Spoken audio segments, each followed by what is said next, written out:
Sim. Ah, então tá bom. Vamos esperar o professor Fábio voltar e a gente começa. Ah, tá aqui, professor. Aqui, gente, boa noite de novo. Estava aqui só tentando achar aqui para abrir a câmera, não estava achando. Vamos lá, deu Vamos para lá, dar uma pessoal. esticadinha, né? Vamos lá, vamos lá. Vamos lá, gente. Então, só para a gente seguir aqui na nossa narrativa, pessoal, na nossa história, como a gente viu, tá? E aí vocês reparem, a gente vai contar aqui um pouquinho de como a gente saiu ou vem saindo de um sistema nos combustíveis chamado de plurifásico para fazermos a transição e chegarmos no regime monofásico que estamos hoje e vamos aperfeiçoar, vamos aprofundar para fins de IBS e CBS, tá bom?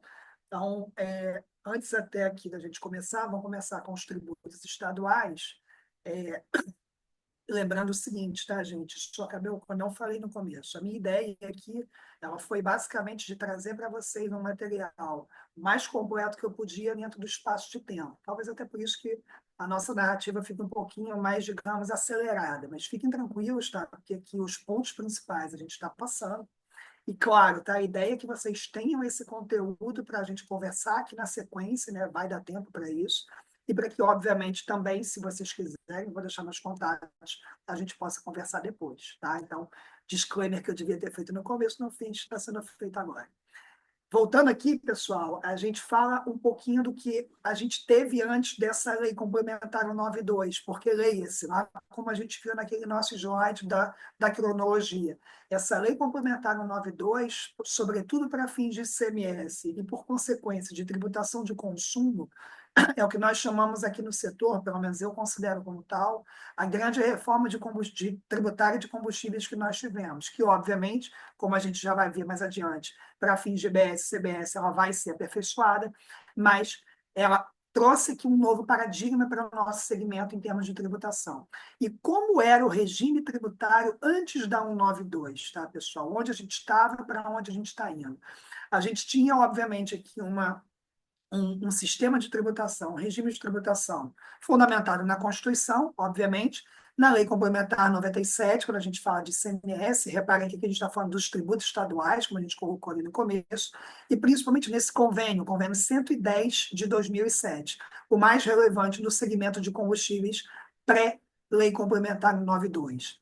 A gente tinha, né, como ainda tem, um regime de tributação no qual os derivados de petróleo, eles são todos, o valor da arrecadação é todo destinado ao estado de consumo, né? É algo que já existia no setor de combustíveis, muito antes de IBS e CBS, mas para os biocombustíveis, e aí lembre-se, o etanol, o anidro, o hidratado e o biodiesel, eles observavam o regramento normal que a gente tem para os outros produtos, o ordinário, de repartição de receitas. Parte com o estado de origem, né? Parte com o estado de consumo, tá bom?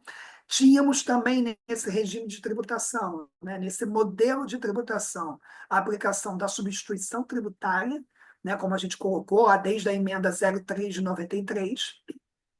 Tínhamos, por consequência, um sistema plurifásico, ou seja, um contribuinte, ainda que substituto, e vários contribuintes substituídos, que a gente vai ver adiante, trazia muita complexidade para o modelo de tributação do setor.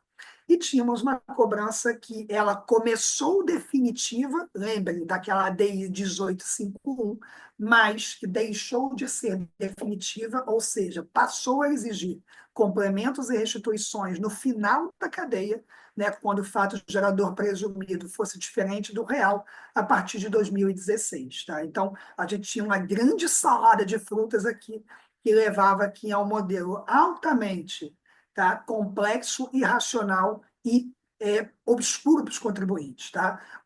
O que era também, pessoal, né, que também é muito regulamentado, muito regrado, por conta dessa última regra que eu trago para vocês, que é a regra que se chama de princípio da imunidade nas operações interestaduais com combustíveis, que é dizer o seguinte, olha, se a comercialização ela se dá no Rio de Janeiro para São Paulo, Nessa operação interestadual não há tributo a pagar, né? Justamente porque o tributo vai todo para São Paulo, que é onde vai estar o consumo, e não no Rio de Janeiro. Agora, o que o Supremo falou através desse RE 1980-88? Que essa imunidade, ela, na verdade, ela era uma mera técnica, não era uma desoneração em si, justamente para que a gente não tivesse, né, a oneração do tributo sendo feita no estado que não deveria receber esse valor, e só o estado de consumo, o estado de destino. Aqui não é uma imunidade que tira a oneração da carga tributária, mas sim faz com que essa técnica de arrecadação ela migre do estado de origem para o estado de destino. Tá? Então, esse aqui é um último aspecto do modelo de tributação relevante aí para vocês visualizarem no pré-lei 192. Tá? Voltando, a gente tinha um modelo complexo, né, no qual, reparem aqui no desenho, nesse regime plurifásico, tínhamos vários contribuintes na cadeia, ainda que um substituto e vários substituídos, né? Então, a gente tinha aqui diversos contribuintes, ainda que a gente tivesse aqui um fazendo o recolhimento por toda essa cadeia, mas a gente tinha, como a gente vai ver, muitos ônus ao longo dessa cadeia, exatamente porque os outros elos da cadeia também eram contribuintes. A gente tinha, por consequência, um maior ônus para a fiscalização, e tinha que fiscalizar cada uma dessas etapas de forma muito mais rígida do que agora.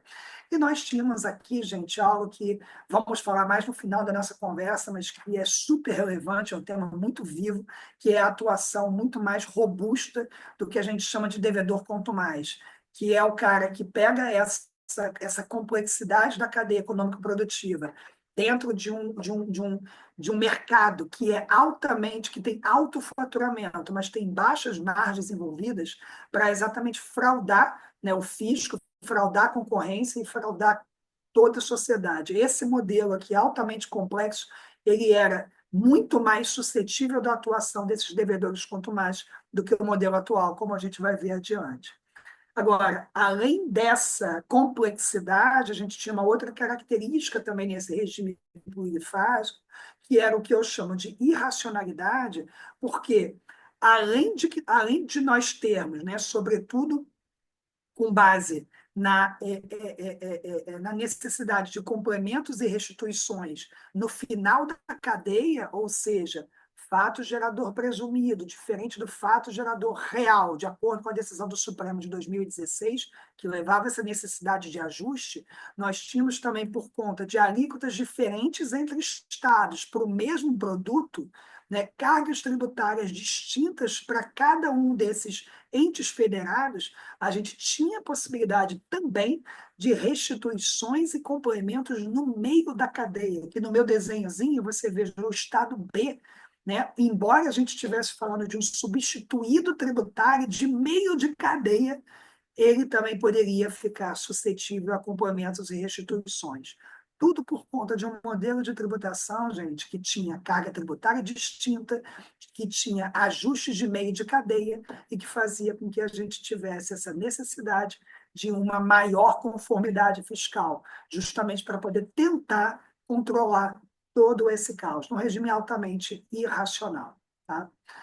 E, por fim, né, esse modelo, ele, no fim das contas, ele trazia uma grande segurança, porque mesmo nós, pessoal, mesmo nós técnicos que trabalhamos na área, tínhamos dificuldade de enxergar qual era a carga tributária efetiva que era assumida em cada uma dessas cadeias de comercialização. Se eu tinha um produto que, por exemplo, começava aqui no Rio de Janeiro, né, vendido pela Petrobras para uma distribuidora no Rio, mas comercializado, de repente, com posto revendedor em Minas Gerais, a depender dessa diferença de cargas, eu não tinha a total possibilidade de identificar, por exemplo, qual era o valor de restituição que eu teria no meio da cadeia e mesmo no final da cadeia. E saber se efetivamente aquela carga tributária, ela refletia, né, que eu entendia que era a carga real, ela refletia a realidade.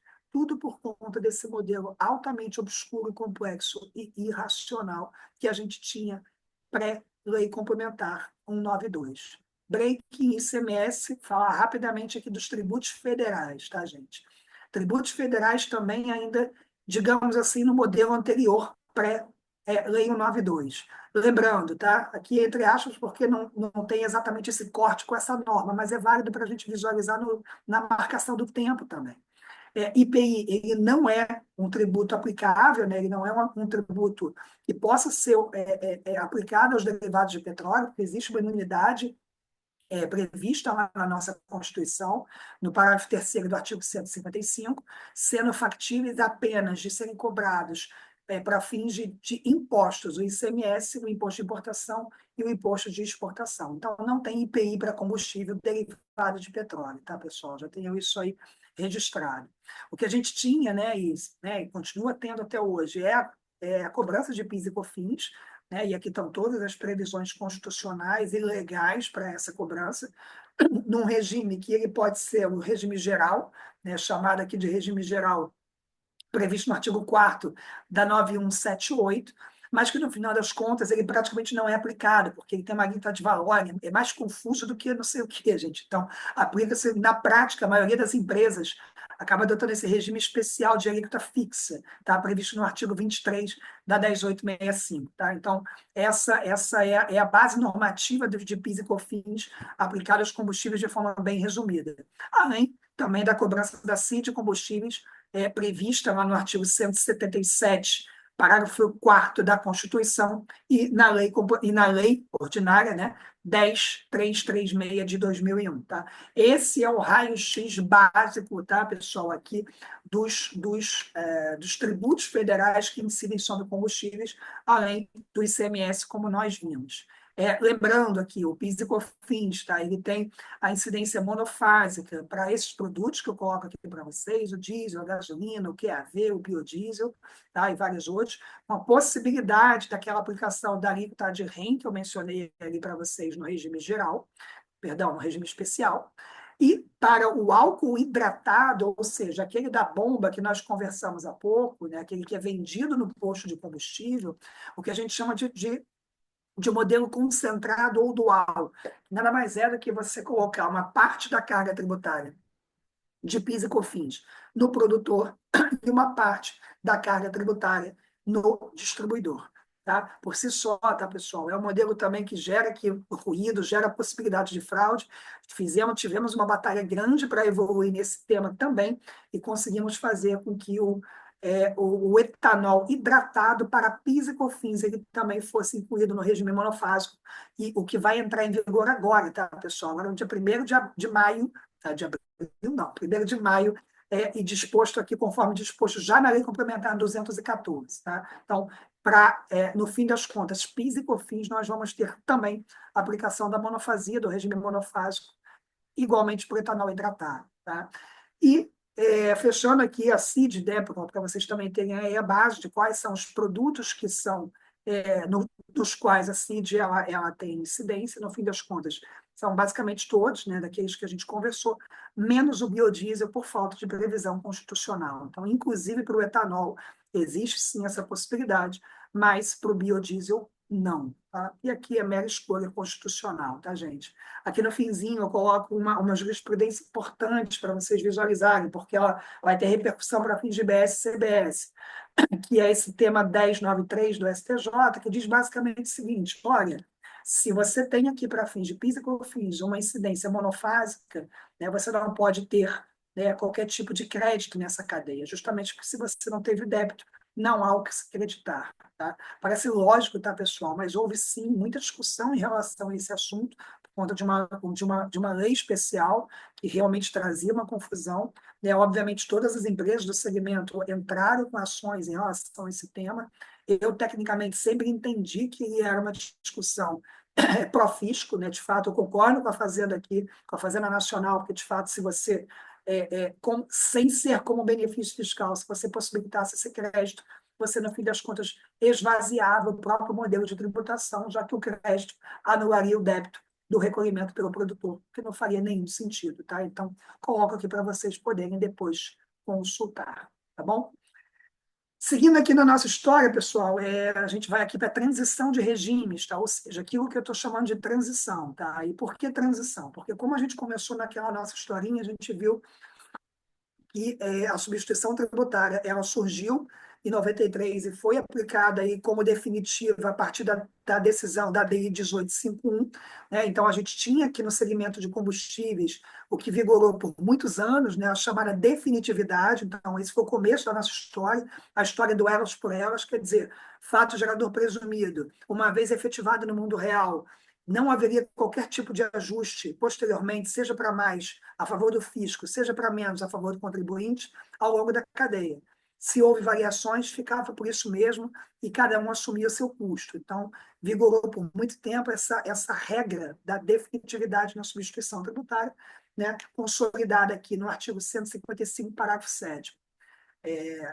Consolidada aqui, né, por isso que vai ser o meio da história, nessa DI 1851, conforme a gente narrou lá atrás. Agora, quando essa história começou a acabar, né? Então a gente veio com essa narrativa de 2000, de 93, né, passando ali pela decisão de 2002 e indo até aqui 2016 com a definitividade valendo.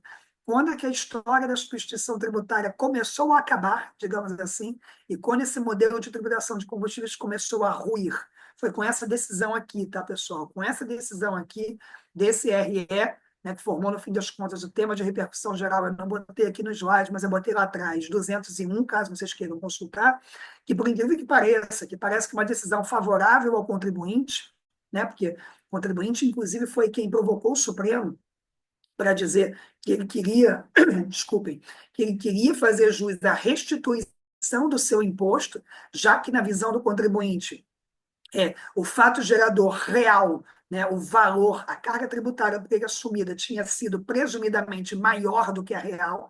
O contribuinte falou o seguinte: Supremo, eu quero meu dinheiro de volta. E o Supremo concordou com o contribuinte e falou: de fato, os estados, hoje, 2016, diferentemente de lá de trás, quando eu, do Supremo, decidi em 2002, hoje já tem condições de aferir exatamente quanto que o contribuinte faz jus de restituição. Então, não há mais que se falar em definitividade, né? Parece que é bom, parece que é positivo, mas como a gente previu, aqui ninguém queria acertar, tá, gente? Mas deu a lógica, a realidade não casou com a ideia. Tá? A ideia foi bonita, mas a realidade se impôs. E essa questão de restituição em complemento virou um grande pandemônio, e no fim das contas, contribuintes em geral têm muita dificuldade, ou tiveram, ou ainda têm, muita dificuldade de reaver os valores que foram recolhidos a maior e os estados simplesmente não pagam e, né, gera aqui contencioso, gera discussão até hoje. Tá? Então, foi isso que aconteceu. Por conta exatamente de toda essa confusão, tá, gente, que acabou se dando de 2016 em diante, também com base lá naquela nossa cronologia, a gente acabou chegando onde nós estamos nesse momento, que é o novo modelo de tributação, já é um novo, entre aspas, porque ele está aí já desde 2022, que foi esse previsto pela Lei Complementar 192, que trouxe, né, efetivamente aí, para os combustíveis um regime de monofasia, com uma única incidência, um único contribuinte para toda a cadeia econômico-produtiva, tá? Em detrimento do modelo anterior de substituição tributária, em que nós tínhamos substituto e substituídos, aqui a gente só tem um contribuinte, que vai ser o produtor ou o importador, como nós vamos ver já já adiante. Agora, antes da gente ver as características em si desse regime monofásico, é só importante a gente não deixar passar aqui o finzinho, né, desse conturbado nascimento desse modelo de tributação. Tá? Um modelo esse que foi disposto, como eu comentei com vocês, na Lei 192, mas lembrem, entendam, aqui a gente lembrar dos conceitos, competência tributária para legislar sobre o ICMS dos estados, não é da União, não é sequer, né, mesmo do Congresso Nacional, ainda que via lei complementar.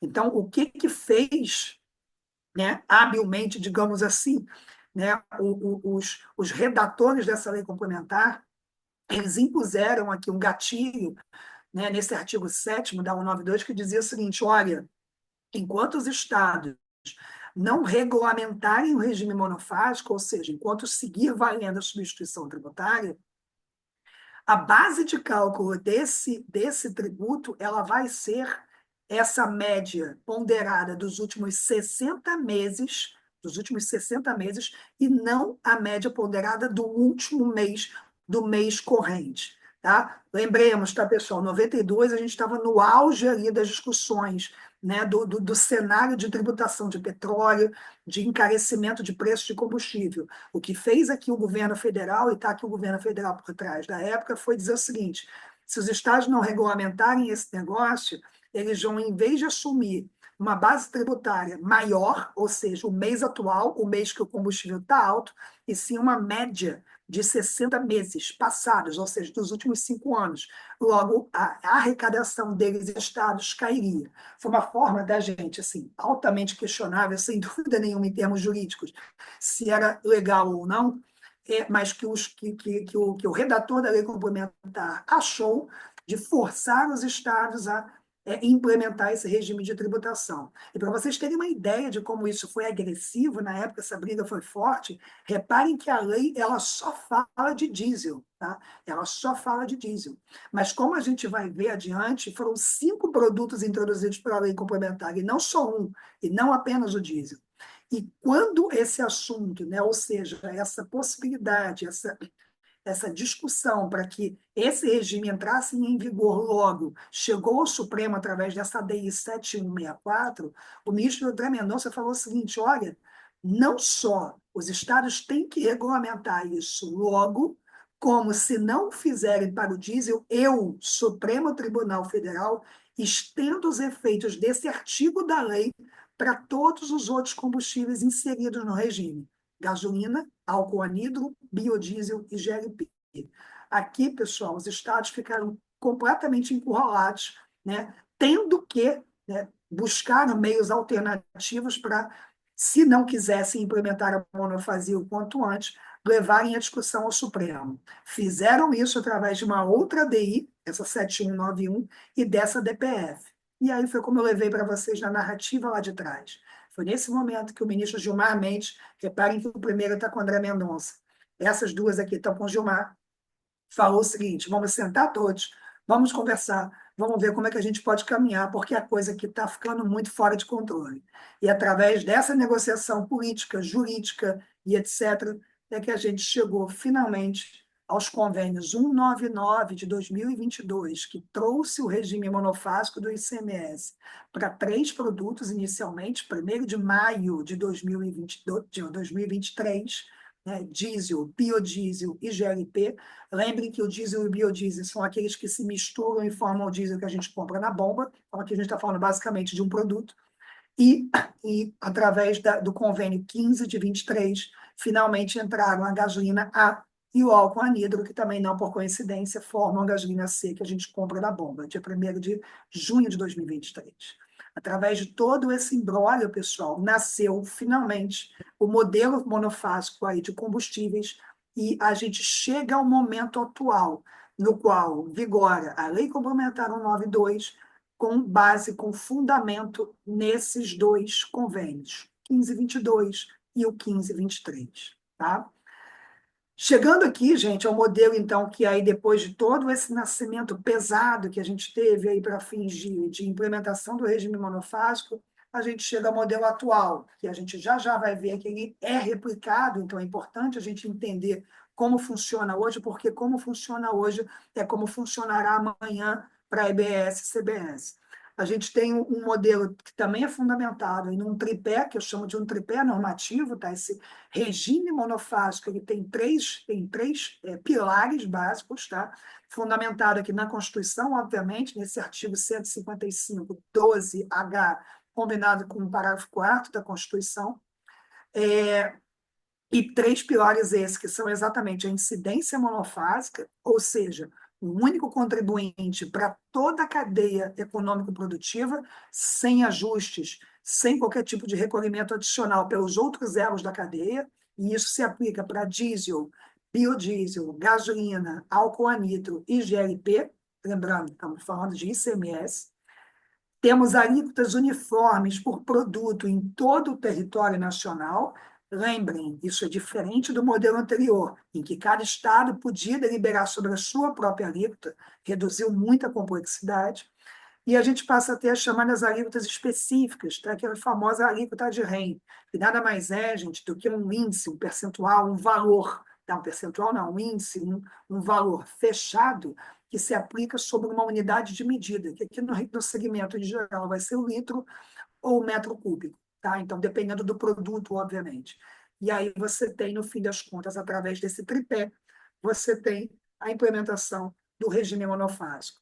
Regime monofásico esse, que eu também compartilho com vocês, o mesmo desenho que a gente compartilhou lá atrás, só que com a nova cadeia, tá, pessoal? O novo modelo de tributação, que acaba tendo aqui maior simplicidade, exatamente porque ele tem apenas um contribuinte nessa cadeia, que vai ser o importador, né? Ou a refinaria, ou a usina, dependendo do produto, no fim das contas, o produtor ou o importador, e a gente deixa de ter distribuidor e posto como contribuintes, eles não são mais contribuintes, falaremos de responsabilidade daqui a pouco, mas contribuintes eles não são, guardem essa informação. A gente tem, por consequência, menor ônus para a fiscalização, exatamente porque a concentração da carga tributária está basicamente toda no elo inicial da cadeia.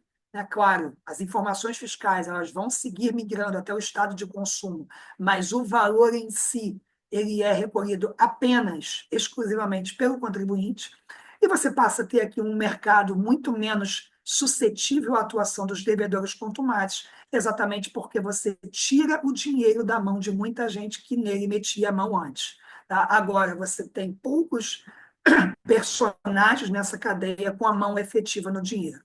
Os demais têm informação na mão, não tem recolhimento de tributo. Menos gente para fazer, né, coisa errada, para tentar burlar aqui as normas e competir de forma desleal com quem trabalha sério. A gente tem um modelo, né, também aqui seguindo aqui o paralelo com o nosso desenho anterior, mais racional, exatamente porque a gente tem a possibilidade de alíquotas diferentes por produto, mas não tem a possibilidade de alíquotas diferentes por estado. Todos os entes têm a mesma alíquota para cada um desses mesmos produtos. Né? A gente, então, não vai ter mais ajustes de carga tributária, seja no meio, seja no fim da cadeia, exatamente por conta dessa aplicação de um regime que tem um valor único sendo recolhido, e você vai ter menos ônus, né, de compliance, né, menos ônus aqui de conformidade também por parte das empresas, exatamente por conta dessa nova realidade. Fechando, tá, gente, fazendo aqui o contraponto com o modelo obscuro anterior ao 192, a gente passa a ter um modelo também muito mais transparente, tá, com muito mais previsibilidade de arrecadação para os estados, que já sabem aí quanto tem a recolher, quanto terão a receber, né, podem prever de uma forma mais efetiva, quanto terão a receber de tributo, de carga tributária, e também para os contribuintes, que sabem de uma forma muito mais efetiva quanto vão pagar de tributo, quanto tem aqui de valor de custo tributário envolvido em cada uma dessas etapas, em cada uma dessas sequências, dessas cadeias econômico-produtivas. Né? Então, a gente tem uma carga muito mais estável e, obviamente, também, gente, o que aqueles que trabalham muito ou trabalharam muito na reforma tributária muito dizem que é o desenvolvimento aqui de maior cidadania fiscal, exatamente porque você leva para nós aqui contribuintes, para nós aqui cidadãos, a possibilidade efetiva de saber o quanto a gente paga por cada litro de combustível consumido no Brasil, seja no Pará, seja em Minas Gerais, seja no Rio de Janeiro, São Paulo ou qualquer estado da federação. O preço pode ser diferente, o valor do tributo não, ele é o mesmo. Tá? E aqui a gente fomentou, sim, a aplicação de cidadania para todos nós, para toda a sociedade. Tá? Aqui eu compartilho com vocês, gente, um desenho, né, de como ficou esse modelo, um grande resumo, tá, de como esse modelo de tributação ele acabou ficando, né, tanto para fins de ICMS quanto de PIS e COFINS para cada um desses produtos. Tá? Aqui é um grande resumo do que a gente viu nos slides anteriores. E aqui também um resumo já escrito, né, para que vocês também possam depois consultar, de como o ICMS, o PIS, o IPI, que não se aplica, o PIS e COFINS, o IPI que não se aplica, e a CID, elas são aqui, de fato, né, aplicadas normativamente e na realidade para o nosso segmento agora em 2025, tá, pessoal? Então, esse slide aqui é para vocês depois consultarem como grande resumo do que nós vimos.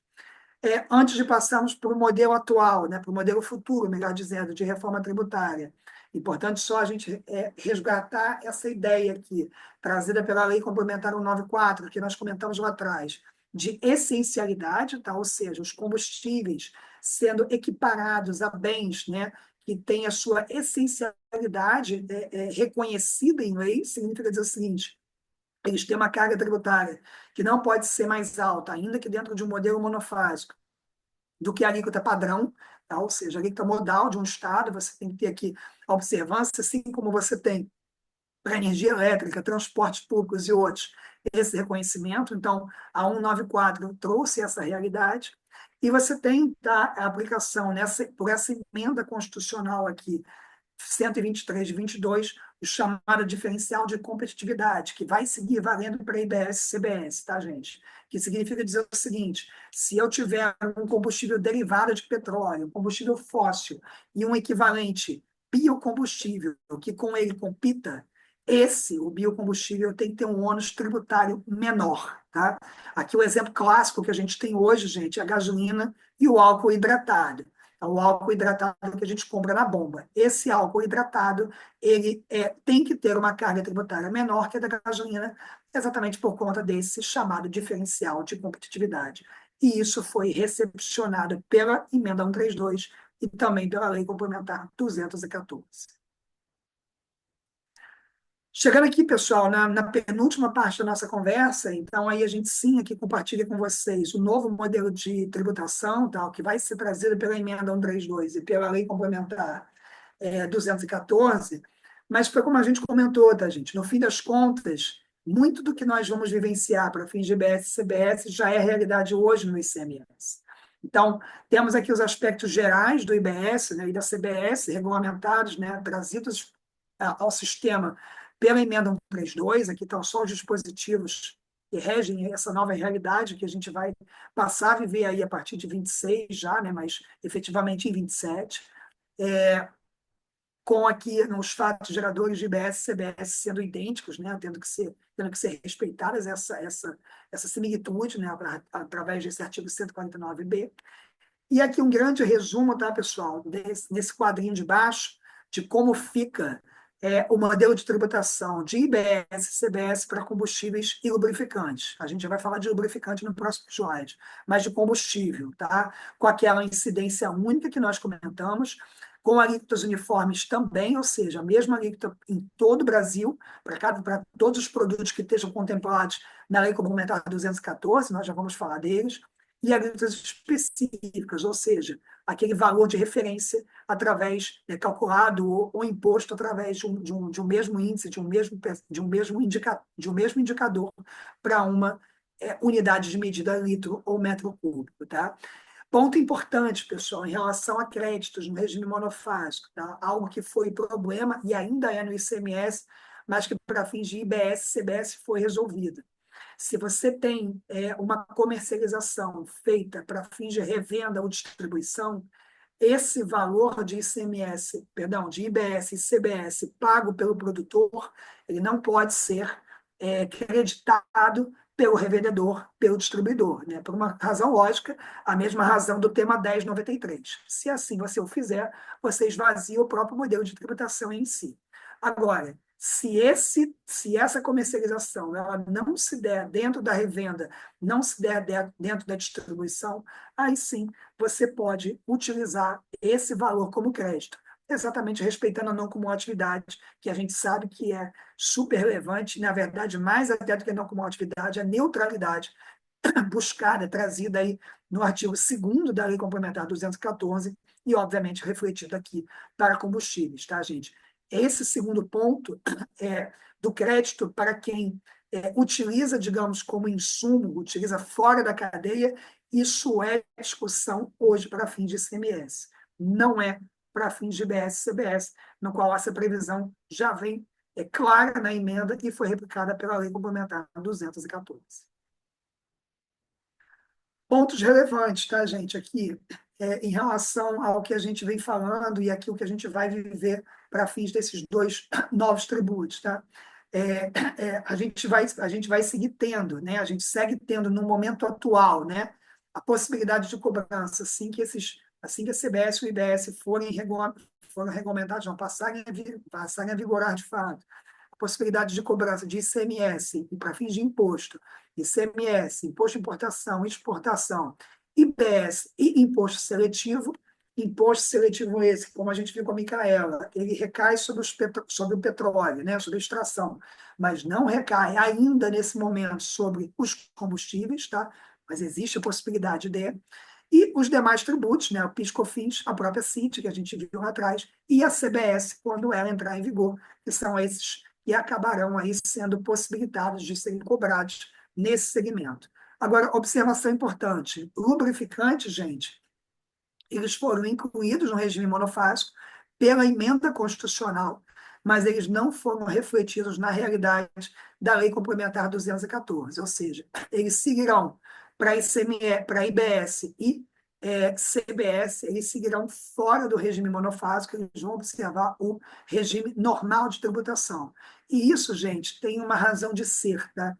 Os lubrificantes, diferentes dos combustíveis, eles não são commodities. Isso significa dizer que os seus preços, o seu valor de mercado, ele pode variar muito, o que levaria aqui a uma dificuldade gigante de você comoditizar algo que não é commodity, exatamente porque o preço ele varia, o custo ele varia, e aí você colocar uma incidência monofásica sobre um produto que commodity não é, traria aqui uma complexidade desnecessária. Então, quando vocês lerem que a emenda trouxe os lubrificantes para o regime monofásico, é uma possibilidade de, mas a lei complementar não refletiu essa realidade, então eles seguem fora do modelo. Tá?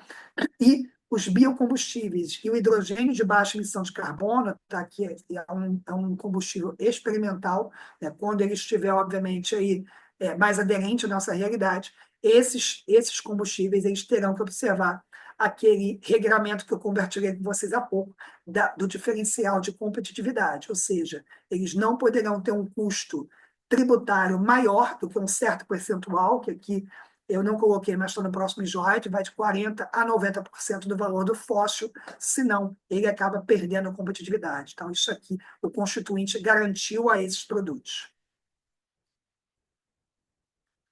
Já entrando aqui, pessoal, na partezinha final da nossa conversa, tá, o que a gente tem aí de específico na Lei Complementar 214 sobre o regime de tributação de combustíveis, está nesse artigo 172 até o 180.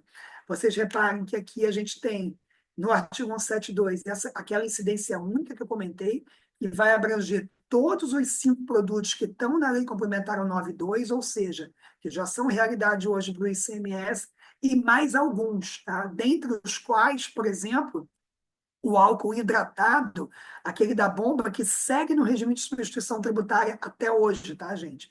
O hidratado ele não entrou no regime monofásico do ICMS, mas para o IBS e para a CBS ele vai ser sim uma realidade, assim como o querosene de aviação, o óleo combustível e vários outros. Então, vocês reparem como eu comentei no começo. Para o IBS e para a CBS, nós aprofundamos o regime monofásico, nós fomos além, introduzindo outros produtos. E tanto é assim que existe um dispositivo, existe um parágrafo nesse mesmo dispositivo que fala que, a partir do momento que outros produtos surgirem, eles já podem, se uma vez regulamentados pela ANP, já podem diretamente entrar nesse regime monofásico, ou seja, não precisarão, gente, a princípio, vamos ver como que o tempo nos traz, não precisarão, a princípio, não precisarão ser incluídos na lei complementar, porque já poderão ser, sendo aquele rol taxativo na sua extensão, mas vertical, mas na sua horizontal, ele sendo meramente exemplificativo, né? Não havendo necessidade de novas inclusões, se a ANP assim regulamentar mais adiante novos combustíveis. Tá? A base de cálculo está prevista no artigo 173 da Lei Complementar, e na 174 e na 175 a gente tem aqui as alíquotas, tá?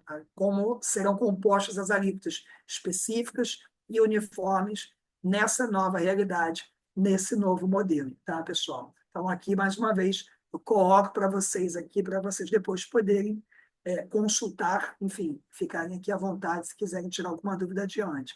Seguindo aqui na partezinha final da lei complementar, a gente tem os contribuintes da cadeia, tá? E aqui, basicamente, como a gente mencionou nesse artigo 176, disposto, produtor, né, e importador, né, de combustível, de derivados de petróleo ou não. Então, lembrando, nós não temos os demais elos da cadeia como contribuintes desses tributos, mas nós tivemos sim, e aqui isso tende a gerar polêmica, tá, pessoal? Podemos compartilhar depois aqui a opinião, mas uma extensão da responsabilidade tributária através desse artigo 177 para elos da cadeia que contribuintes não são, como, por exemplo, o distribuidor e o posto revendedor. Então, o que diz esse artigo 177? Olha, apesar de você não ser contribuinte, distribuidor, se você tiver aqui e você tem vinculação com o produtor e ficar aqui algum tipo de resíduo ou de valor tributário não recolhido devidamente, você pode ser, sim, solidário desse tributo, você pode ser, sim, solidário do recolhimento desse valor que ficou em aberto. E mais, no limite, até mesmo o posto revendedor, lá no final da cadeia, se ele também, em conluio, né, que é o que diz, inclusive, a lei complementar, ele tiver atuado por não recolhimento de tributo, ele também poderá ser responsabilizado por esse tributo não pago, a despeito de não ser contribuinte. Tá? Com um detalhe que, se for aplicado o split payment, né, se a gente tiver, né, a aplicação do split payment para essa cadeia, a responsabilidade solidária ela deixa de existir. É uma regra que foi colocada exatamente porque se sabia do grau de resistência que poderia ter daqueles que defenderiam, né, nos termos do CTN atual, que a responsabilidade tributária ela depende de um vínculo jurídico e não meramente econômico. Né? Aqui a gente pode entrar, sim, num debate se isso é factível ou não é. Minha opinião é de que sim, tá? A gente está dentro de uma nova realidade econômica e os conceitos jurídicos, em alguns momentos, é importante que eles se adaptem. Então, a depender da realidade de momento, sim, poderia haver essa solidariedade. O fato é que é o que está previsto na lei complementar. Tá bom? As operações com etanol hidratado, com etanol anidro, aquele da mistura, estão dispostas no artigo 178 e no artigo 179. Lembrando que aqui a gente tem um modelo diferente, né, de substituição tributária, mas um modelo diferente da substituição tributária clássica, digamos assim, que é a imputação da refinaria de petróleo como substituto da usina no recolhimento. Vejam, a refinaria de petróleo ela não tem nada a ver com a cadeia econômico-produtiva, ela não produz o etanol anidro, mas a lei complementar imputou a ela, refinaria, o papel de substituto da usina no recolhimento do anidro. E isso tem uma razão histórica, tá, pessoal? É porque a refinaria, como uma grande câmara de compensação e como um contribuinte, digamos assim, bastante confiável, optou-se para que colocasse essa refinaria como sendo esse produtor, como sendo aquele que fica responsável pelo recolhimento do tributo, em detrimento do produtor efetivo, que seria a usina. Tá? Aqui foi um modelo, foi uma adaptação que foi buscada exatamente para buscar ainda mais segurança para o regime de tributação de combustíveis.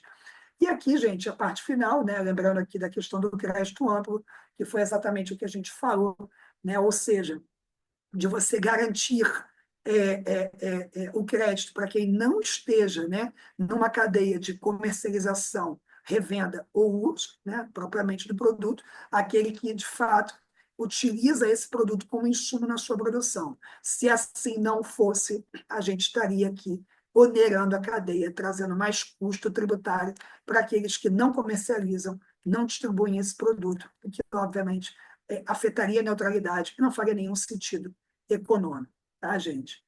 E, para a gente concluir, gente, eu abri aqui para eventuais perguntas, dúvidas, questões, tá? A gente tentou aqui ser bem resumido a nossa conversa, eu compartilho com vocês, a Carla, demais, as ações constitucionais que contam muito da história do que a gente narrou aqui para vocês, né? Começando na 7164, na DPF 984, nessa 7191, que foi da conversa entre todos os entes federados. É muito legal, se vocês tiverem a oportunidade, depois leiam, tá? Porque é algo bem específico que foi debatido nessa DI 7191, que levou essa grande composição aí de poderes mesmo da República para acharem uma solução para o problema, que foram os convênios que a gente conversou com vocês, e essa ADI 7195, que essa sim, de todas que estão aqui, é ainda aquela que está em vigor, aquela que ainda está em vigor, não, aquela que ainda segue em discussão e que pode ter alguns elementos novos sendo trazidos para vocês muito em breve, tá, gente? Aqui fica todo esse narrativo das ações principais que eu julgo aí para fim de consulta, de entendimento do assunto. E se vocês quiserem, obviamente, também compartilhando aqui com vocês as publicações que a gente fez recentemente, né, algumas menos recentes, mas essa aqui de cima é a mais recente de todas, do ano passado, trazendo aí uma coletânea de artigos, enfim, de conversas sobre tributação de combustível, tributação de energia, já com uma perspectiva de ir muito além de ICMS, muito além de questões meramente tributárias, tanto que a gente contou aqui com pessoas que também não eram nem advogados, para a gente poder aqui tentar, né, dentro da nossa caixinha jurídica, dentro da nossa caixinha tributária, contribuir aqui para um regime de tributação melhor para a sociedade, para que a gente possa formar essa sociedade melhor. Então, esses três livros têm essa conotação, em especial o último, tá, gente? Então, deixo meus contatos, fico aqui, Carla, vou parar de compartilhar, fico totalmente aqui à disposição, só não sei como eu paro de compartilhar, parar de compartilhar, para se vocês tiverem alguma pergunta, alguma questão, eu não vi nada, fiquem totalmente à vontade. Obrigada, gente. Desculpa se ficou um pouquinho corrido, mas o conteúdo realmente ele é um pouco mais denso e eu optei por trazer para vocês o material para vocês poderem consultar depois se quiserem, tá bom? Obrigado mais uma vez. Professor, foi incrível. Nossa, que aula. Muito bom, muito bom. Muito obrigada. Tem várias dúvidas aqui no chat. Vamos passar por elas? O que que você. Vou começar da primeira aqui. Vamos lá. A gente teve uma última dúvida antes do intervalo, que eu não sei se foi esclarecida. Eu dei uma corridinha no banheiro antes do intervalo, mas foi do Felipe perguntando se todos os combustíveis passarão a ser um monofásico e a partir de quando? Felipe, ótima pergunta, cara. Eu botei até no slide quando eu compartilho agora IBS, CBS, eu acabei não comentando, mas a sua pergunta é ótima, tá? Depende, tá? E aqui, infelizmente, é um depende mesmo. Se você entende combustível como tudo aquilo que possa produzir energia, né, uma fonte de energia, não, nem todos vão ser. Vou te dar um exemplo, tá? Carvão, por exemplo, não entrou, não vai ser monofásico em momento algum. Quer dizer, em momento algum. Não está previsto para ser, tá? Combustíveis nucleares, por exemplo, também não.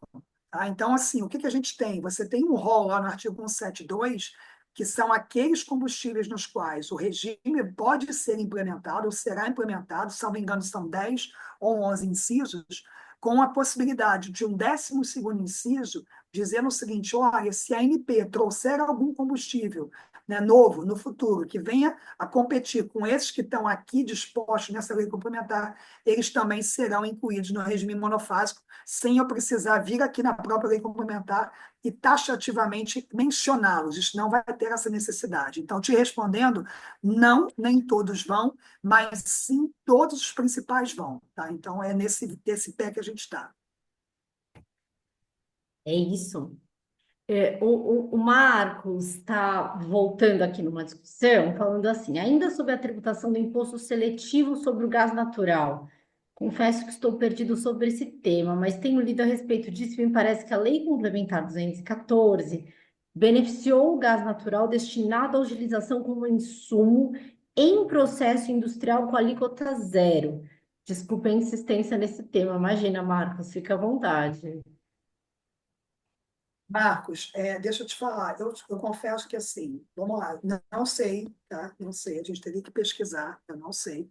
Agora, até onde eu sei, tá? Foi muito na linha do que a Micaela falou, né? Que é até uma bola, que seria até uma bola mais dela. Mas imposto seletivo hoje, nesse momento, nesse segmento de óleo e gás, o que nós temos de fato é o que ela trouxe, né? Aquela alíquota de 0,25 na extração. Existem vários debates, sim, né? E assim, muitos deles, vamos combinar aqui, tá? Eu sou advogado que trabalha para distribuidora de combustíveis, tá, gente? Então, vou deixar o meu viés advogado de lado. Se a gente entrar no viés cidadão, estudioso e etc., me parece muito factível. Eu não vou entrar no mérito se o seletivo ele é bom, ele é ruim, ele é vilão, ele é herói. Esquece isso, tá, pessoal? Mas me parece muito factível que no futuro próximo tenhamos, sim, debate sobre a incidência do seletivo em combustíveis, seja o gás, sejam os demais derivados de petróleo, né, como a própria gasolina, o próprio diesel. Isso pode ser que aconteça no futuro próximo. O fato é que hoje não aconteceu ainda. E não aconteceu ainda por uma razão muito simples, tá, gente? Assim, quer dizer, simples. Ela é simples, ela não é fácil, mas ela é simples. A base da nossa matriz energética é de derivados de petróleo, ponto. De combustíveis fósseis derivados de petróleo. A gente pode e deve migrar para uma transição energética. Isso é uma imposição natural.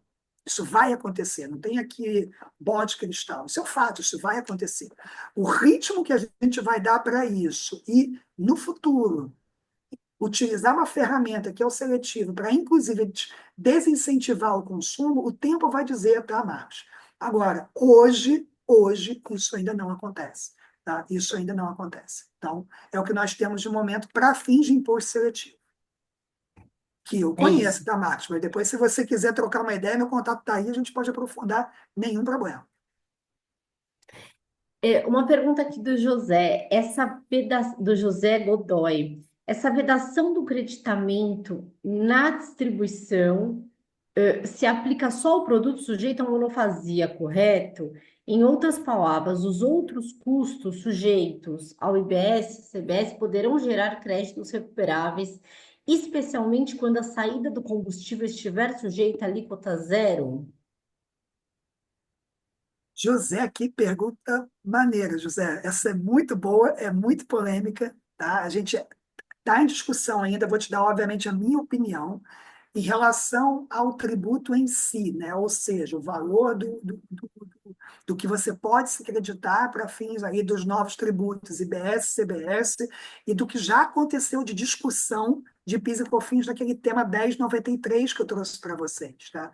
Se você está dentro de uma cadeia de comercialização, de uma cadeia de revenda, ou seja, você é um elo dessa cadeia econômica, não faz sentido jurídico, não faz sentido financeiro, não faz sentido econômico você poder se creditar do que você não teve débitos. Porque se você pudesse creditar, das duas, uma.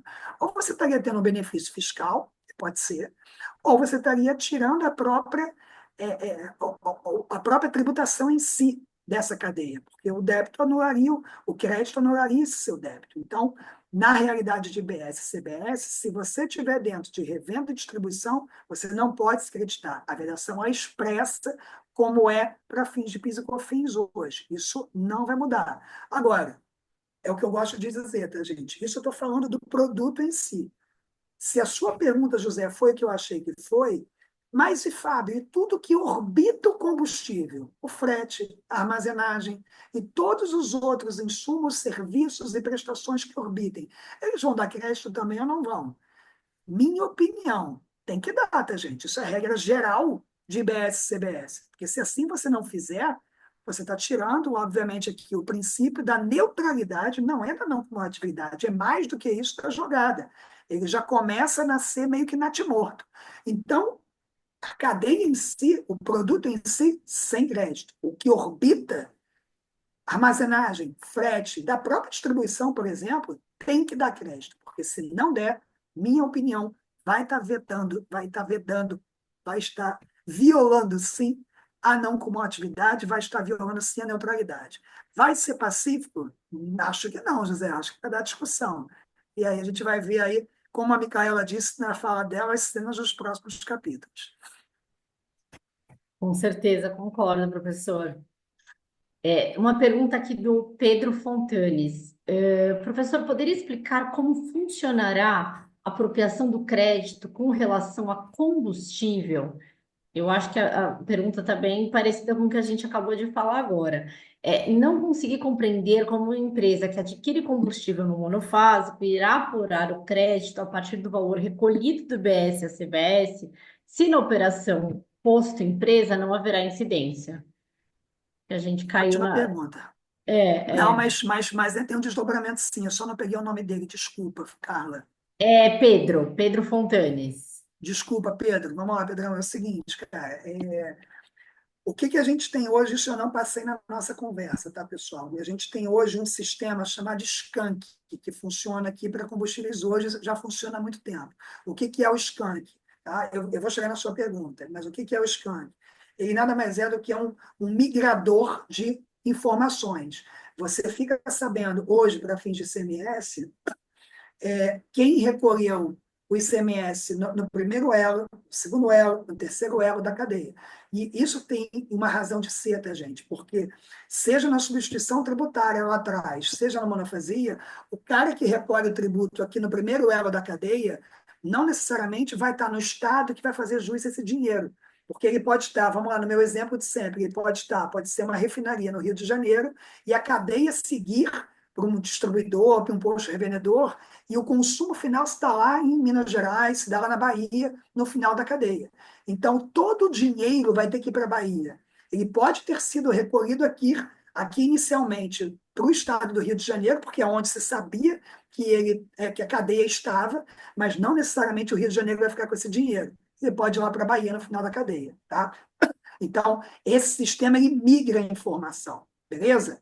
Dito isso, Pedro, o que que a gente tem? A partir do momento em que você tem a ciência de quem tem que ficar com dinheiro, você também tem a ciência de quem faz jus a crédito, ou não.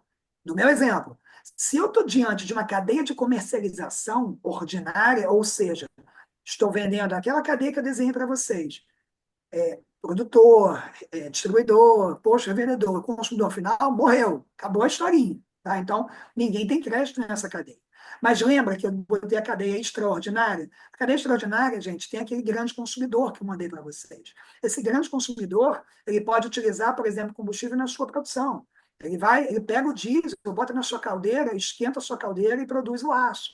Então, esse cara daqui, ele precisa ter informação trazida por um novo sistema, que não sei se vai ser o Skank, tá, gente? Não tenho a menor ideia, mas deve ser algo similar, que possibilite a ele falar o seguinte: olha, comitê gestor, esse valor aqui, ó, eu não estou usando para revenda, não, tá? Eu sou consumidor final, mas ele faz parte da minha produção. O meu produto final não é o combustível, tá? Eu não estou usando para consumo esse negócio. Eu estou usando isso daqui para produzir aço, para produzir aqui as minhas embalagens, seja o que for, tá, gente? Então, isso precisa dar a ele direito a crédito, porque se não der, isso vai virar custo, gente, vai virar custo na veia. Tá? Então, acredito eu, e não me parece que tenha outra lógica, que como ele vai saber que faz jus a crédito? Primeiro, ele vai ter que saber quem ele é. Segundo, ele vai chegar para o comitê gestor e dizer qual foi a destinação daquele produto.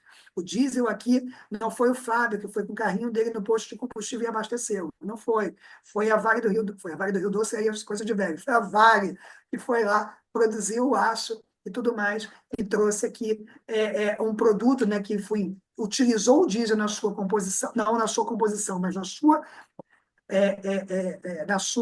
sua cadeia produtiva e acabou gerando sim crédito a ele. Se assim não for, o produto em si, o aço e tudo que dele deriva, e eu estou dando esse exemplo porque é fácil de a gente ver, tá, gente? Obviamente vai ser encarecido, o que não faz nenhum sentido, não porque eu estou dizendo, porque o artigo 2º da lei complementar diz, senão você violaria a neutralidade. É assim que eu entendo que vai acontecer, tá, Pedro? Legal. Professor, tem uma mensagem boa aqui do Pedro Sardinha, primeiro cumprimentando pelas lindas bandeiras na estante, ele falou. Tamo junto, Pedrão, tamo junto. E aí ele pergunta se a uniformização das alíquotas do IBS poderá trazer impactos, para a competitividade entre distribuidoras regionais e nacionais. Qual que é a sua opinião sobre o tema? Eu entendo que sim, tá? Mas eu entendo que sim em termos, assim, vou dar, obviamente, como sempre, a minha opinião, tá, gente? Positivos. Porque qual é o propósito, ou deveria ser o propósito de qualquer modelo de tributação, tá, gente? Qualquer um, em qualquer segmento. Você tirar do tributário o ônus concorrencial, né? O aspecto concorrencial. O tributário não deveria ser um definidor de realidade concorrencial. A partir do momento em que você tem o tributário como sendo uma possibilidade de diferença competitiva para fins de mercado, exemplo, eu está, de repente, instalado no Estado e eu, ali, contribuinte daquele Estado, tenho um benefício fiscal. Aí vem um competidor de fora e tem dificuldades para ter aquele benefício fiscal. Ah, mas, Fábio, mas isso não pode acontecer, porque benefício fiscal não pode ser exclusivo para ninguém. Aquele benefício fiscal de você pagar menos tributo. Ele não pode ser direcionado para ninguém. Verdade, isso sempre foi assim. No mundo real, gente, não é assim que acontece, não. Tá? Você tem uns regimes especiais, com muitas aspas aqui colocadas, que no fim das contas tem gente pagando menos tributo do que o outro dentro do mesmo segmento. Isso acontece. A partir do momento que você tem uma alíquota, e mais, não só uma alíquota, tá, gente? Quando eu falo de regime monofásico, eu gosto de deixar isso muito frisado. Regime monofásico não é sinônimo apenas de incidência única, é mais que isso. É sinônimo do tripé que eu trouxe para vocês. É incidência única, com alíquotas únicas e uniformes do Brasil, e ad-rem. Esse tripé garante uma única incidência com uma única carga tributária. E é esse tripé todo junto, com os três elos, com os três pilares, que faz com que essa competitividade que você comentou, Pedrão, ela possa aqui, de fato, na minha visão, ela ser refletida positivamente em Brasil afora, seja na distribuidora nacional, seja na regional, seja com quem for, tá, gente? Aqui todo mundo tem que competir em pé de igualdade, não tem nenhum problema. O problema que tem é quando a gente vê alguém se valer de benefício fiscal em detrimento dos outros. Isso que não pode acontecer. Minha opinião, o regime monofásico, esse tripé, ele blinda essa possibilidade. Afasta totalmente? Claro que não, tá, gente? Teve muitas coisas aqui que não deu para trazer para vocês já na nova realidade, já de buracos que a gente tem na nova realidade. Mas são buracos muito menores, mas muito menores mesmo. Confie em mim, tá? Ou se não confiarem, me busquem depois que a gente conversa e a gente manda aqui para vocês material para vocês formarem a opinião de vocês. Buracos muito menores do que o sistema anterior trazia, tá? Temos ainda muito para avançar, tá, gente? Mas o IBS e o CBS, me parece, eles já vão nascer numa realidade. Por isso que eu quis trazer essa história para vocês, muito mais solidificada no combate a quem não trabalha sério e no combate e na aderência a quem quer trabalhar sério, a todos nós aqui, a toda a sociedade, muito melhor do que a realidade anterior. Então, me parece sim que a gente avançou aqui, tá, Pedro? Para um mercado mais competitivo e não o contrário. Legal. Que é a proposta, que é um dos pilares super importantes da reforma, né? É exatamente essa competitividade, acabar com essa competitividade regional, né? Então, eu acho que a gente caminha, né? Apesar de todos os desafios, eu também concordo que a gente caminha muito bem nesse sentido, né? Aqui do Eduardo Santana, professor, o que você acha dos PLPs que propõem alterações no regime para incluir novos carburantes? O senhor vê outros ajustes que podem vir, ou que sejam necessários? Obrigado, cara. O Eduardo falou aqui do que eu disse que eu acabei não falando, então obrigado, tá, Eduardo. Vamos falar assim, tá? Vamos falar assim. Sim, tá? Eu não sei, Eduardo, você pode ficar à vontade para complementar depois se eu não tiver te atendido totalmente, cara, mas ficaram algumas lacunas, sim, tá? Algumas lacunas, por exemplo, tá? De outros combustíveis ou de outros produtos que não são exatamente combustíveis, mas podem ser com o que a gente brinca que é no setor, com um pozinho de pim-pim-pim qualquer, aí virar gasolina ou diesel. Por exemplo, tá, gente, as correntes, as chamadas correntes, que são sobretudo a nafta, né? A nafta que tem utilização para fins petroquímicos e a nafta que pode virar combustível, pode virar derivado de petróleo. Essa nafta, hoje, ela não está no regime monofásico, seja do ICMS, seja do IBS, seja da CBS, e ela tem uma carga tributária consideravelmente menor do que esses produtos, mas ela muitas vezes gente, isso é coisa que acontece hoje, nesse exato momento, tá? Muitas vezes ela é importada como se gasolina e como se diesel fosse, né? E acaba, quer dizer, na verdade ela é importada como nafta, mas ela é comercializada no mercado nacional como se gasolina e se diesel fosse. E, obviamente, não é submetida à tributação da gasolina e do diesel. Qual é a consequência prática disso, tá, Eduardo e pessoal? A consequência prática disso é que você tem um determinado player, ou alguns determinados players, que vendem gasolina e diesel como se. Né, utilizando a nafta como sua matéria-prima e recorrem à carga tributária da nafta. E esses mesmos caras, eles competem contra aqueles que importam diesel e importam gasolina e assumem o ônus tributário desses produtos. O que precisa ser feito, tá, Eduardo? O que a gente entende é que ficou realmente de lacuna. Essas correntes elas precisam ser incluídas, sim, no regime monofásico. Isso não é para IBS e CBS, tá, gente? Isso é para ontem, é para ICMS, é para agora. Tanto é assim, Eduardo, que, salvo engano, cara, a memória pode estar aqui me falhando, mas dá uma pesquisada, se não for esse, me procure depois, o meu contato está aí, eu te passo direitinho. Mas, salvo engano, semana passada foi levado ao Congresso o PLP 77 de 25, tá? 77 de 25, que já inclui na Lei Complementar 214, mas para fins de ICMS, e aí sendo replicado depois para o IBS e para a CBS, essas correntes no regime. Então, é um primeiro problema mais sério que precisa ser resolvido, porque aquilo que eu comentei da questão da competitividade com o Pedrão há pouco, Eduardo, é o problema que a gente tem agora. Essas são as disfunções que o regime ele pode trazer se a gente não fechar todas as portas ou essas portas que ainda ficaram abertas. Essa porta da corrente, essa porta da nafta é uma delas, e essa sim está sendo trabalhada. Pelo menos é a mais importante de momento. Sem dúvida nenhuma, vai ter gente pensando em coisa nova daqui a pouco, mas a de momento é essa.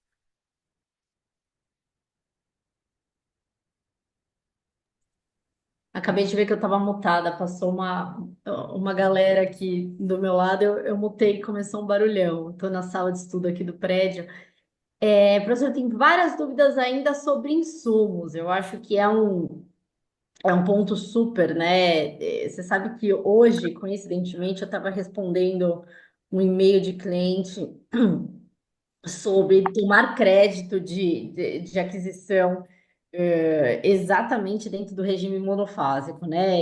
Ah, E discutindo aqui essa possibilidade quando as operações subsequentes não são sujeitas ao regime monofásico, então, por exemplo, transporte, que tem até isso. resposta à consulta, e no fim acaba sendo um pouco do tema que a gente está enfrentando por aqui, né? O Marcos perguntou. Hoje, uma empresa que utiliza o diesel no caminhão, que vai transportar os seus produtos revendidos, pode usar crédito de ICMS em São Paulo, mesmo na monofasia. Marcos, foi exatamente o mesmo tema que eu estava escrevendo hoje para um cliente. Como fica esse crédito em relação ao IBS? Entra como insumo também? Marcos, né? Falei errado o nome dele, não, né? Marcos.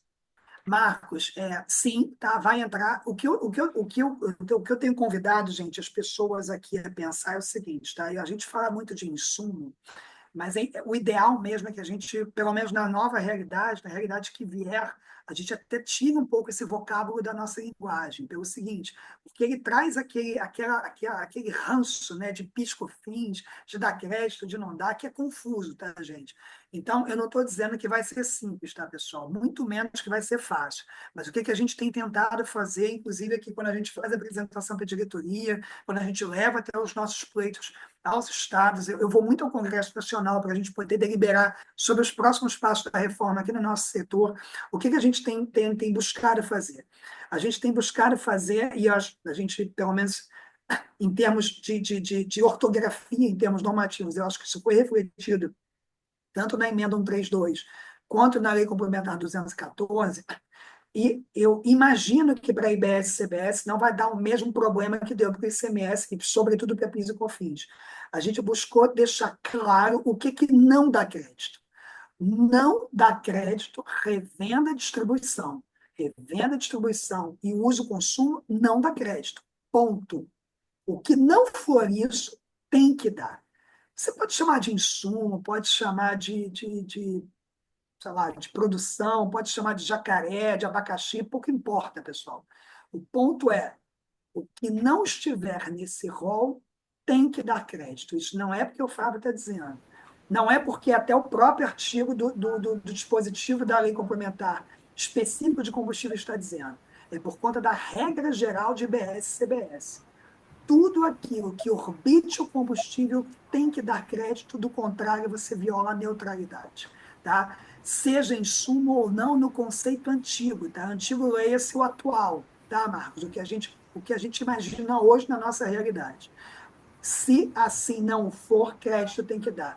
No nosso exemplo aqui do mercado de combustíveis, algo que é altamente questionável ainda hoje, para fins de ICMS, é o crédito no frete. Se eu tenho jus ao crédito no frete de ICMS para fins aqui das operações com combustíveis. Esse é um tema super polêmico, Marcos, hoje em dia.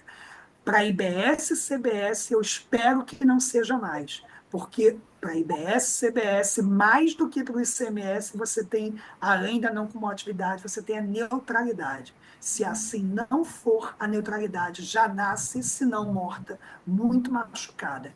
Quero crer que não vai ser assim, tá, Marcos? Então, pensemos dessa forma sem ingenuidade, tá, gente? Mas com base nos conceitos e naquilo que a gente está trabalhando. Não dá crédito o que está expressamente dito. O que não estiver, dá sim. Legal.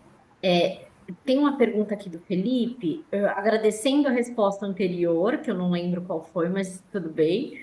E ele falou assim: acho que tem uma dificuldade em compreender a partir de quando, pós-lei complementar 192 de 2022, os combustíveis principais, gasolina, GNV, etanol, diesel, passaram a ser monofásico. Todos eles foram a partir de 2023? Felipe, foram sim, tá? Porque o que que acontece? Desculpa, que alguém está com o Acho microfone que tem muito algum alto ali. áudio aí. Helena, Rosinete, estou vendo que estão abertos. Felipe, foram sim, tá? Todos eles foram em 2023, tá? Gasolina, perdão, diesel, biodiesel e GLP no dia 1º de maio de 23, convênio 199 de 22, eu já explico por que de 22, e gasolina e álcool anidro 1º de junho de 23, tá, pessoal? Por que disso? A lei complementar 192, ela é de 22, sem dúvida nenhuma. E o convênio 15 é de 22 também.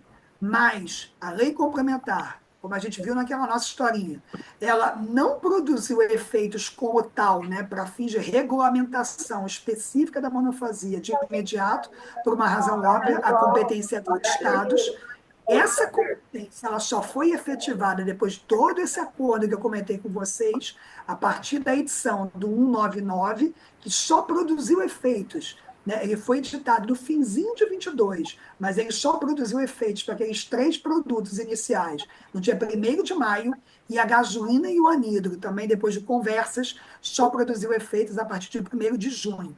Então, até 1º de maio de 23 e 1º de junho de 23, você ainda não tinha efetivamente o sistema monofásico em vigor, em detrimento da já existência da lei complementar, tá bom? Essa é a narrativa dessa historinha aí, só em 23, sim, nessas datas.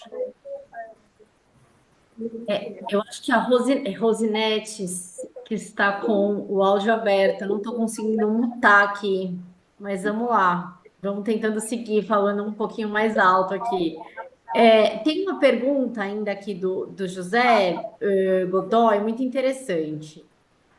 Hoje existe uma discussão sobre a viabilidade de apuração de crédito de biodiesel na mistura com o diesel A para a produção do diesel B para fins de PIS e COFINS, atividade que não é considerada como mera distribuição. Com o novo regime monofásico, isso acaba completamente, correto? Acha que vai ter alguma discussão semelhante no novo regime na atividade de distribuição? Me parece que a monofasia resolve essas discussões, exemplo, creditamento na revenda de etanol hidratado pelo distribuidor. A galera tá afiada, hein, cara? Super pergunta, José. Obrigado, tá? Muito boa. Essa Muito turma é boa, muito assim. boa. Muito boa mesmo, José. Vamos lá, cara. E é bom que o gancho que a gente colocou aqui há pouco, ele fica aqui para a gente utilizá-lo. Lembra do que eu falei agora, José, da gente deixar de lado a questão do insumo para os tributos novos? Tem a ver com isso também, tá? Tem a ver com isso também, porque no modelo novo, independente de ser insumo ou não, vai dar crédito se estiver fora da cadeia. Mas mais que isso, pelo fato de estar no regime monofásico, não vai ter essa discussão. Os produtos de forma individual, digamos assim, eles vão estar no regime monofásico. Então, não tem que se falar de crédito por ser insumo de um ou do outro. Eu entendo, tem criatividade para tudo, né, José? Não vamos aqui subvalorizar, né, subjugar a criatividade nossa, de nós advogados. Podemos criar alguma coisa, mas eu acredito que vai ser muito difícil a gente criar alguma coisa na linha atual, que é você dizer o seguinte: qual é a linha atual? E ela é basicamente para PIS e COFINS.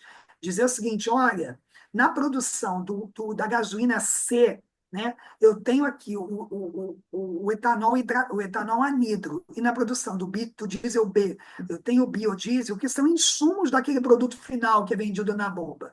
Então, os valores de PIS e COFINS que eu tiver recolhido para esses produtos, né, para a composição desses produtos, eles têm que ser entendidos como insumos e, como tal, darem crédito de PIS e COFINS. Muito em resumo, da pessoa, a discussão atual é essa, tá? Sem entrar aqui no mérito da minha concordância ou discordância com a tese, de forma acadêmica, obviamente, se vocês virem por aí, vai ter peça minha assinada defendendo, obviamente, mas, independente da visão acadêmica ou não, para fins de BS e CBS, me parece que essa discussão ela se esvazia, porque o PIS/COFINS deixa de existir, né? A gente não vai ter mais um tributo que tem feições de tributo sobre o consumo, mas incide sobre o faturamento, com uma forma de creditamento muito peculiar, PIS e COFINS, né? E a gente vai ter um novo regime de tributação, né, monofásico, com uma nova realidade aqui imposta, tá? José, a esses novos produtos, que é de darem crédito amplo, claro, né, desde que não esteja no regime monofásico e a gente esteja falando da mesma cadeia. Então, na linha do que a gente comentou há pouco. Então, eu entendo sim que essa discussão tende a perder o objeto, perder a aderência, exatamente porque ela vai estar descolada da realidade, sem subjugar a nossa criatividade. Exato. Tem uma pergunta aqui da Fernanda. Tenho dúvidas em relação ao crédito de quem usa combustíveis como insumo. Como a tributação é monofásica do produtor, e a aquisição de quem adquiriu como insumo é de outro elo da cadeia, como é sabido o valor do tributo? Haverá uma obrigação acessória específica? Outra dúvida é em relação ao Skank. Acho que vi na internet outro dia que vai ser extinta essa obrigação acessória. Vocês sabem algo sobre isso? Vamos lá, Fernanda. Skank, começar do final. Se o Skank, ele como sistema por si só, vai seguir existindo ou não, eu não sei, tá? Agora, eu imagino que se ele mudar de nome ou se ele se aperfeiçoar, vai ser nessa linha, tá? Porque a gente vai continuar precisando de um sistema que faça, que colete essas informações, exatamente para a gente saber para onde vai o tributo. Não estou nem falando do crédito, tá? Mas para onde vai o tributo, para qual estado vai o tributo, né? Não é um pouco além da própria lógica do comitê gestor. Exatamente pelo fato de que aqui no regime monofásico, lembrem que é um regime especial, estamos aqui numa conversa sobre regimes especiais, né? Esse valor vai ter sido todo recolhido lá na origem, na produção, no primeiro elo da cadeia, no único contribuinte, mas ele só vai migrar para o ente, aliás, para os entes federados onde se der o consumo. Lembrem, agora estados e municípios, né? Se a gente fala de IBS, além da própria CBS para a União. Então, a gente vai precisar que essa migração de informações ela siga existindo. Se vai ser via Skank ou algum outro sistema, eu não sei, mas me parece que vai ser um Skank 2.0 ou alguma coisa do tipo, tá, Fernanda? É o que eu acredito. Agora, em relação à sua pergunta do crédito, eu acho que está muito na linha do que a gente falou. Como eu sei qual é a carga tributária assumida? A carga tributária é única no Brasil inteiro, tá? A gente está falando de um produto que ele, na linha do que a gente conversou, a carga tributária dele não muda, ele é a mesma, só vou precisar saber, obviamente, qual foi a base de cálculo, qual foi a operação como um todo, para saber o valor do tributo, o valor efetivo dele. Agora, a carga, ela não migra, ela é a mesma do Amapá ao Rio Grande do Sul, todo o Brasil. Agora, mas como eu sei que eu faço jus a esse crédito, como é que isso vai acontecer? Vai ter alguma obrigação acessória que me possibilite recebê-lo na prática? Eu imagino que sim, tá, Fernanda? Exatamente por conta do que eu falei anteriormente. Uma coisa é aquele cara que não faz jus a qualquer valor de tributo nessa cadeia, o distribuidor, o revendedor, nós, consumidores finais, nós esgotamos a cadeia econômica em nós mesmos, tá? Nós não demos aqui continuidade à cadeia econômica, seja porque consumimos, seja porque comercializamos. Diferentemente de uma fábrica, de uma indústria, ou de alguém que receba esse combustível para utilizá-lo na sua produção. Então, a partir do momento em que eu recebo essa informação, eu passo essa informação através do meu Skank 2.0 para o comitê gestor e falo, ó, comitê gestor, eu comprei tantos milhões de litros de combustíveis da Ipiranga, eu espero que seja da Ipiranga, eu comprei aqui da Ipiranga e eu faço jus ao crédito, né, dessa minha comercialização, dessa minha compra, né, na linguagem antiga, desse meu insumo, porque eu utilizei na produção aqui dos meus materiais, da minha linha de produção. Se assim não for, Fernanda, se assim não fosse, tá, isso está expresso na lei, está expresso na emenda, eu teria aqui um problema não só de não cumulatividade, como de neutralidade, como eu venho reiteradamente dizendo, porque isso viraria custo, e não pode ser custo tributário. Custo financeiro, obviamente que é, faz parte da sua produção, mas não pode ser tributário, porque senão, no fim das contas, eu estou pagando tributo em cima de tributo, já que esse mesmo valor vai ser pago lá na frente para o fim, para a comercialização do produto final. Isso, obviamente, não pode acontecer, senão eu estou botando aqui realmente aqui uma carga tributária potencializada que a gente não pode sustentar num regime como que a gente está construindo. Perfeito, professor. Tem uma última pergunta aqui, pendente. O produtor rural vai continuar sendo o consumidor final no que diz respeito ao insumo utilizado na produção, ou seja, ele será então parte da cadeia extraordinária? Fez a pergunta, Fernanda? Ah, Carla, desculpa. Viviane Morales. Viviane, vamos lá, eu entendo que vai depender do que é esse produtor, tá? Assim, porque se ele está utilizando isso para a cadeia produtiva dele, em tese ele vai fazer jus a crédito, normal, como qualquer outro. Claro, tá? Obviamente, tá? Assim, a gente pode ter questões específicas, tá, pessoal, que a gente não abordou aqui, vocês certamente viram aí ou vão ver de forma muito mais aprofundada e com muito mais conhecimento do que eu. Claro que se você estiver falando de alguém que está no simples, aí é outra história, tá, pessoal? Aí é outra história, tá? Ele não vai deixar de fazer jus, ele não vai deixar de ter direito a crédito por conta da questão da monofasia ou dele ser um produtor ou não. Ele pode deixar de fazer jus a crédito por ele estar no simples, mas aí são coisas diferentes. Agora, se ele utilizar esse combustível mesmo na sua produção pequena, tá? Ali na sua microprodução, ele é um pequeno produtor de derivados de leite, por exemplo. E ele comprou, sei lá, um pouquinho de diesel ali para poder fazer as suas máquinas rodarem, para fazer a produção do seu leite dar continuidade, ele poder ter efetividade na produção de queijo e tudo mais. Como tal, ele faz direito a crédito, sim, tá, gente? Não tem nenhum problema. Questão de prova, como vai ser na prática, eu não tenho como saber, a gente ainda não sabe.